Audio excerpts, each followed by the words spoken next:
este lunes 12 de agosto en Tapa a Tapa. Continuamos con nuestra lectura devocional de la Biblia en un año. Las lecturas de hoy corresponden al libro de Nehemías, capítulo 3, verso 15, al capítulo 5, verso 13, primera carta de los Corintios, capítulo 7, 25 al 40, el Salmo 32, y en Proverbios, el capítulo 21, del 5 al 7. Soy el pastor Rafael Pola, y en esta ocasión también compartiremos el resumen de los libros de Esdras y Nehemías. Todos sean muy bienvenidos.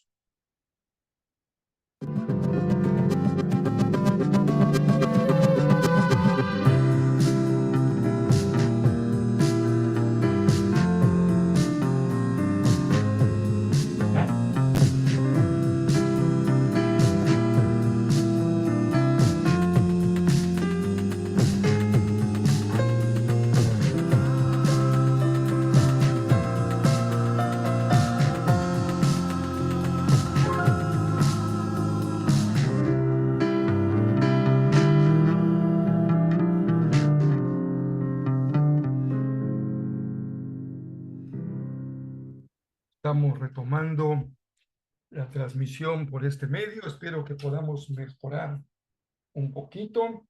Es nuestra oración y les doy la más cordial bienvenida. Qué gusto que continuemos compartiendo la enseñanza de la palabra de nuestro Dios.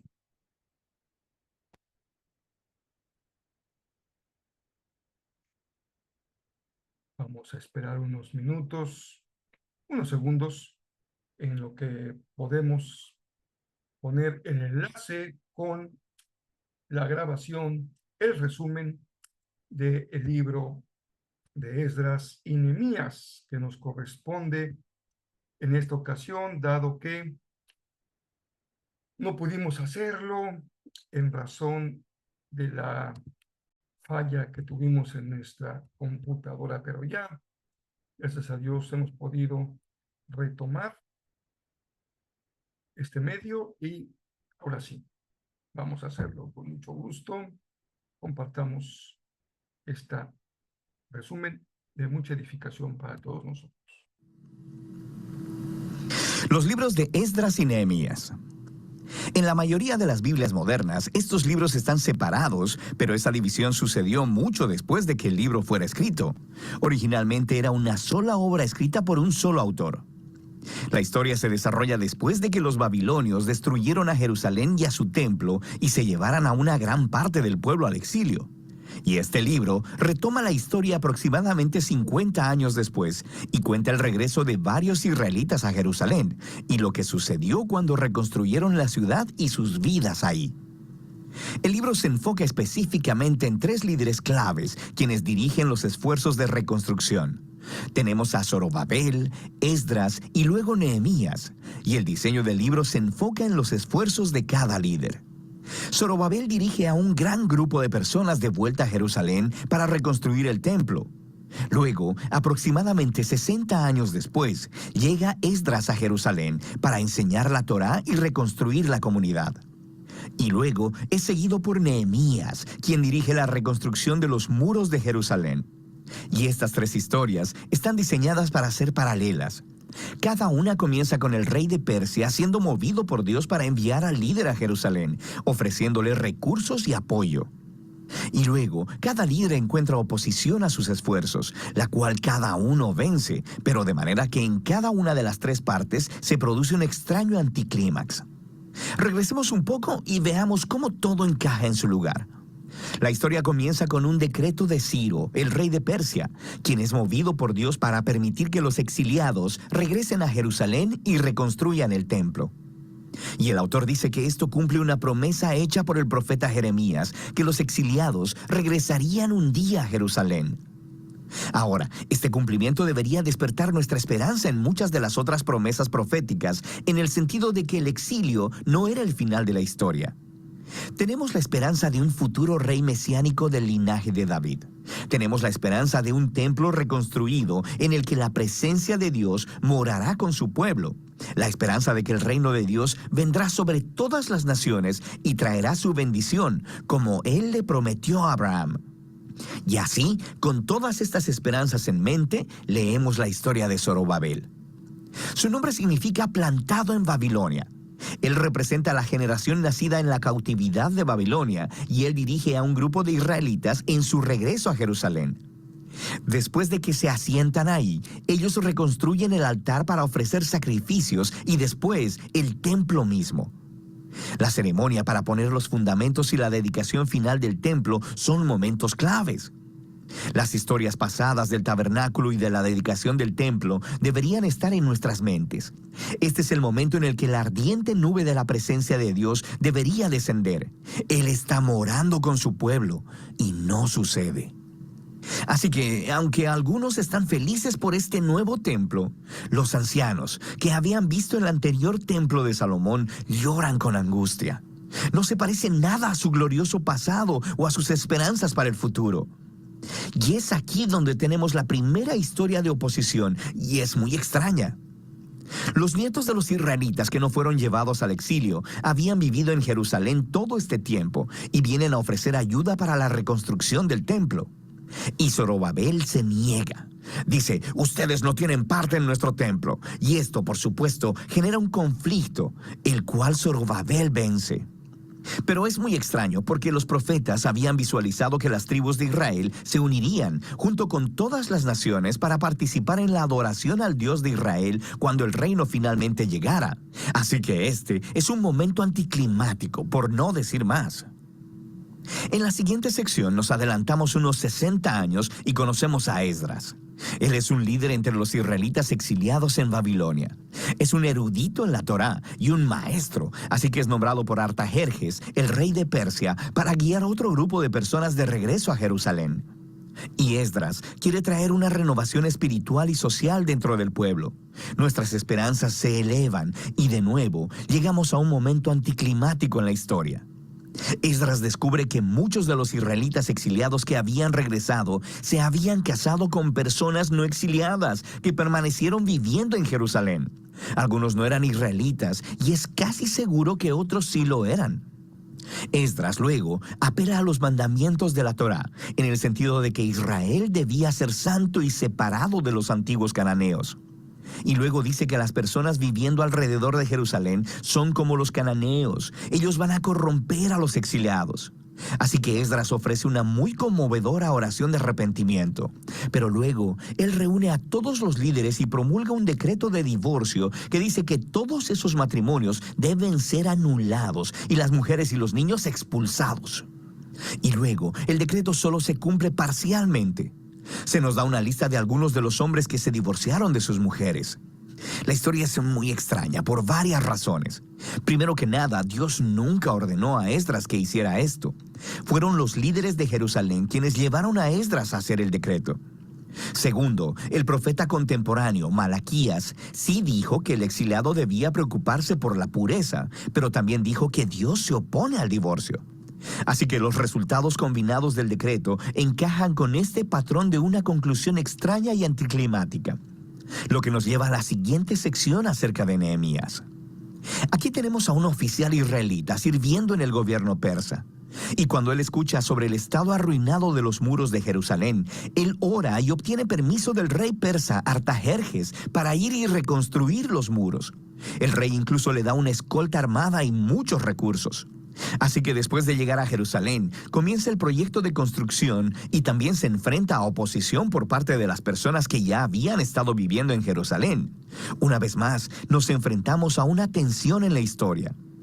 El profeta contemporáneo Zacarías dijo que la nueva Jerusalén del reino de Dios sería una ciudad sin muros, que la presencia de Dios la rodearía, que personas de todas las naciones vendrían y se unirían al pueblo del pacto.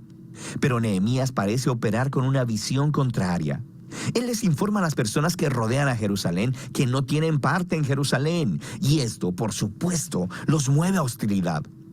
Así que, aunque Nehemías cumple su visión para la ciudad con integridad y valor, ellos tienen que construir la ciudad con guardias armados protegiéndolos. Y nos preguntamos, ¿podría todo este conflicto haber sido manejado de otra manera? Y todo esto nos lleva a la conclusión del libro en dos movimientos, primero positivo y luego negativo. Esdras y Nehemías combinan sus esfuerzos para traer una renovación espiritual entre el pueblo. Ellos reúnen a todos los exiliados para un festival y enseñan y leen la Torá a todo el pueblo durante 7 días. Y luego celebran la antigua fiesta de los tabernáculos para recordar la fidelidad de Dios en el Éxodo y los viajes en el desierto. Y confiesan sus pecados y se comprometen a renovar el pacto y a seguir todos los mandamientos de la Torá. Y terminan con una gran celebración sobre el templo y los muros de Jerusalén. Y pensaríamos que este es el momento decisivo, pero no lo es. El libro termina en una nota completamente deprimente. Nehemías da un paseo por la ciudad y descubre que el pueblo no ha estado cumpliendo sus votos del pacto. La obra de Zorobabel está deshecha, ya que él se encuentra con el templo en descuido y siendo administrado por un conjunto de gente que no está calificada. Luego descubre que el trabajo de Esdras ha sido comprometido. Encuentra a todos violando la Torá, a personas trabajando en el día de reposo. E incluso su propio trabajo en los muros está en juego porque las personas están poniendo mercados alrededor de los muros de Jerusalén y trabajando en el día de reposo. Y Nehemías desata un alboroto, golpea a las personas, les tira el cabello y les grita: «¡Obedezcan los mandamientos de la Torá!». Y sus últimas palabras son una oración para que Dios lo recuerde y que por lo menos él hizo el intento.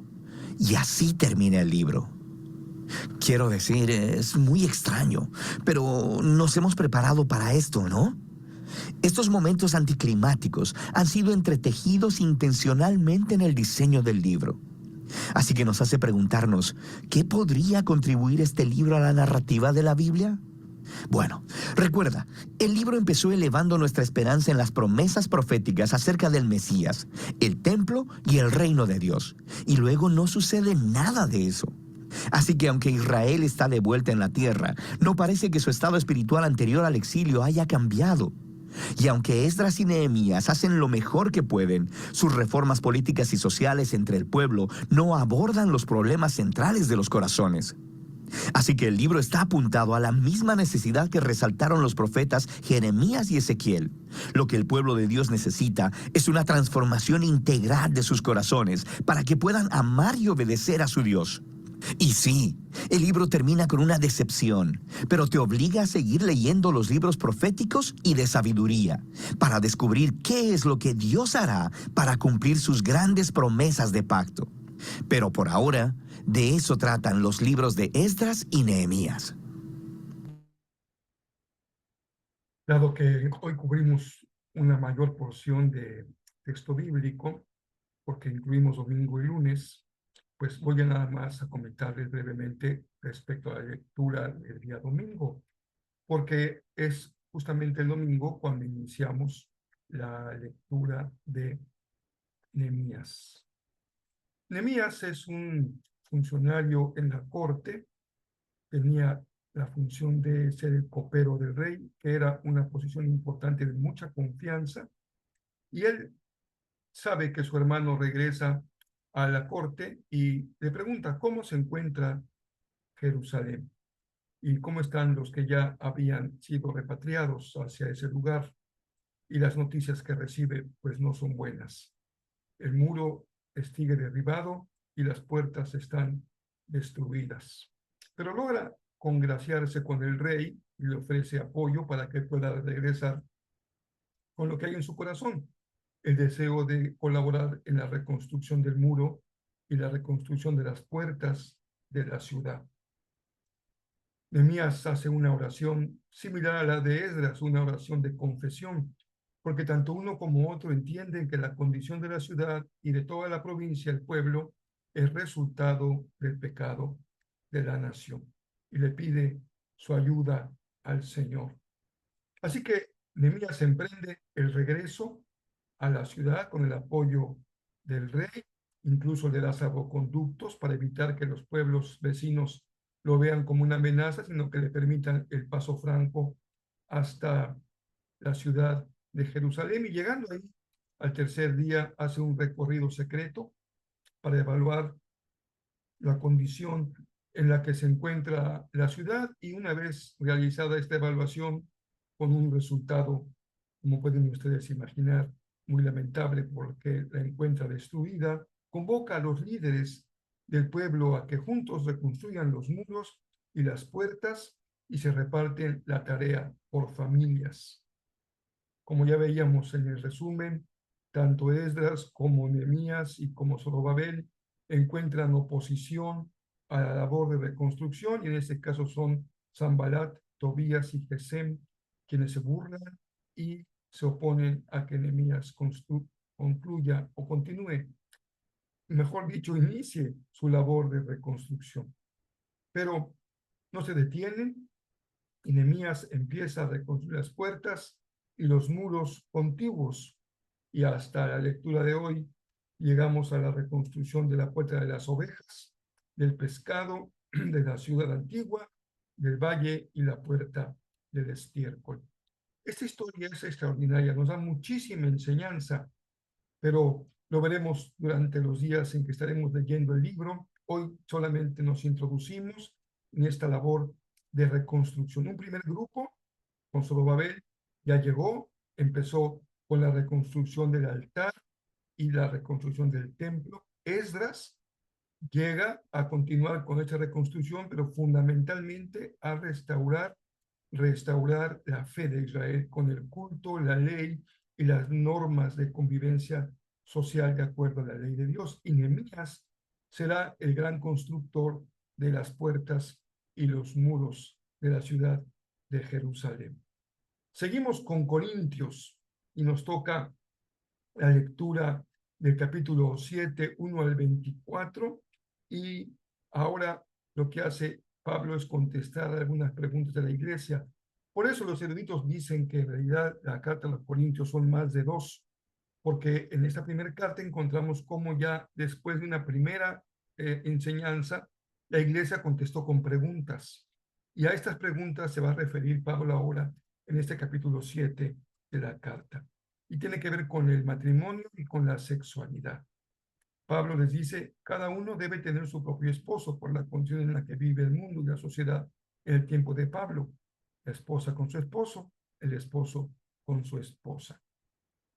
Pero tienen un compromiso uno al otro de entregarse de tal manera que haya satisfacción plena en el matrimonio. Cada uno, dice Pablo, le cede autoridad de su cuerpo a su cónyuge. No somos ya nuestros, sino el cónyuge también tiene autoridad sobre nuestro cuerpo. Esto es interesante porque continúo yo señalando la importancia que tiene en Pablo el cuerpo. Valdría la pena hacer un estudio solamente dedicado a la teología paulina del cuerpo, porque aprenderíamos cosas muy interesantes. En fin, dice Pablo que no deben de privarse de intimidad uno al otro para que no caigan en tentación, excepto cuando por mutuo acuerdo dedican tiempo a la oración, a una actitud de retiro espiritual. Continúa respecto ahora a los solteros y dice, no tengo en realidad una instrucción de Dios para ustedes, pero les aconsejo que se mantengan si así están, se pueden vivir así en paz y a gusto, no tienen por qué buscar matrimonio, pero cada quien tiene su don. Hay quien no puede vivir como soltero y hay quien sí puede vivir como soltero. Y si aquí está hablando más bien la opinión de Pablo más que la instrucción bíblica. También habla acerca de la disolución del matrimonio. Vean qué diferencia con lo que leímos en el caso de Esdras. Aquí dice Pablo, aunque el cónyuge sea inconverso, no deben dejarse. Si él está de acuerdo en continuar juntos, deben mantenerse juntos porque otra vez hay una relación de bendición del creyente en el no creyente, y no es necesario que el creyente se tenga que divorciar del no creyente. Pero si el no creyente quiere separarse por razón de la fe, entonces también debe de permitirse y no debe de oponerse a esa disolución del matrimonio. Como ven, se trata de personas que están recién conociendo a Cristo y la condición en la que ellos viven es que eran judíos de religión o eran gentiles con religiones paganas, y cuando uno de los dos se convierte, pues esto causa un conflicto en el matrimonio en relación con la religión. Por eso Pablo tiene que establecer estos principios cuando hay matrimonios mixtos, porque el Señor ya los encontró compartiendo la misma fe. De la conversión de uno podía implicar un desajuste en ese matrimonio. Dice Pablo, cada quien quede como el Señor lo encontró, no tiene que buscar cambiar su condición, pero si es esclavo y Dios le permite encontrar libertad, pues busque ser justamente libre. El Salmo 31 dice, verso 19 al 24, es solamente una gotita de miel. Así que sean fuertes y valientes ustedes los que ponen su esperanza en el Señor. Sean fuertes y valientes. Si estás enfrentando adversidades, sé fuerte y sé valiente. Pero pon tu esperanza no en tu fuerza ni en tu valor, sino en el Señor. Finalmente, Proverbios dice, los ojos arrogantes, el corazón orgulloso y las malas acciones son pecado. Repasemos estos tres pecados que subraya Proverbios. La arrogancia, un defecto de nuestro carácter. El orgullo, un defecto de nuestro carácter. Y el mal comportamiento, un problema de nuestra ética y de nuestra moral. La Biblia le da una gran importancia a la vida interior. Así que no te pierdas el curso sobre las emociones que estamos empezando justamente el próximo domingo 18, perdón, iniciamos, aunque tendremos el video, explico brevemente, habrá un video previo a la clase que vamos a subir al canal de YouTube de Jezreel. Allí estará el video, que es introductorio al tema y también un video que nos auxilia a comprender el concepto y la vivencia de cada emoción. En el primer video introductorio hay una diferencia entre emoción y sentimiento, y después abordamos el video del enojo, la emoción del enojo. Así que recuerda que esto lo ves antes, y llegando el domingo 18, tú ya lo viste en la página de YouTube, en el canal de YouTube de Jezreel, y sobre eso trabajaremos con otra información adicional, porque vamos a enriquecer muchísimo más el aprendizaje. Puedes invitar amigos, puedes invitar vecinos, familiares, ya sea que vean el video o que asistan al curso con nosotros. Siempre abrimos el espacio para que haya otras personas que puedan también ser bendecidas con nuestro material educativo. Así que te invito a que no te vayas, quédate acabando el culto para que aproveches en esta etapa formativa que regresamos a nuestra sesión de enseñanza una vez concluidas nuestras vacaciones. Y el domingo 18 también tendremos un tema muy importante en el culto de la mañana y de la tarde. En la mañana vamos a hablar de ese enfoque de la iglesia hacia afuera, que nos es muy necesario. El enfoque de misión que de Dios nos ha conferido como su pueblo. De él lo hablaremos, creo que va a ser de muchísima bendición. No se lo pierdan. Que el Señor les bendiga muy, muy, muy ricamente.